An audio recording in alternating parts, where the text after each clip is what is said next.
আপনাদের সবাইকে আমার চ্যানেলে স্বাগতম। আমি আজকে একটা ভালো টপিক নিয়ে আপনাদের সাথে আলোচনা করব। আশা করি আপনারা আমার এই টপিকটা থেকে উপকৃত হতে পারবেন। আমার টপিকটা হচ্ছে খালি পায়ে ঘাসে হাঁটো। খালি পায়ে ঘাসে, মাটিতে, বালিতে হাঁটলে কি হয়?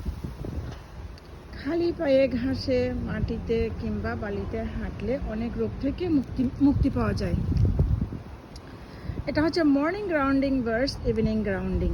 আপনার জন্য কোনটি উপযুক্ত? আপনি কি কখনো গ্রাউন্ডিং সম্পর্কে জেনেছেন?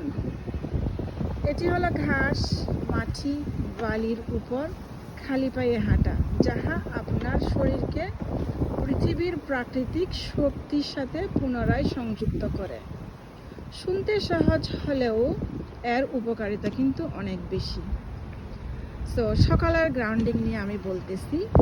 সকালের গ্রাউন্ডিং হচ্ছে আপনার আপনার মুড এবং এনার্জি বৃদ্ধি পায়, শরীরের প্রাকৃতিক রিদম ঠিক রাখে, ভিটামিন ডি পেতে সাহায্য করে, ইতিবাচকভাবে দিন শুরু করতে সাহায্য করে। আপনি যদি মর্নিং গ্রাউন্ডিং করেন এই উপকারগুলো আপনি পাবেন। এবার আসুন সন্ধ্যার গ্রাউন্ডিং নিয়ে।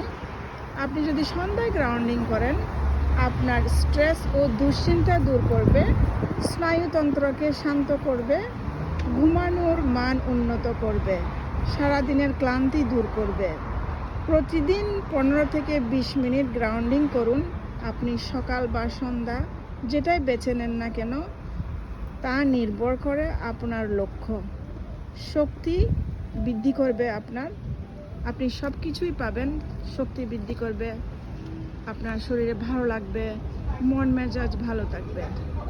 তো আজকে এই পর্যন্ত রইল। আমার চ্যানেলটা আপনারা সাবস্ক্রাইব করবেন এবং ভালো লাগলে একটা লাইক দেবেন। Thank you. নেক্সট ডে আরেকটা নতুন টপিক নিয়ে হাজির হব আপনাদের কাছে।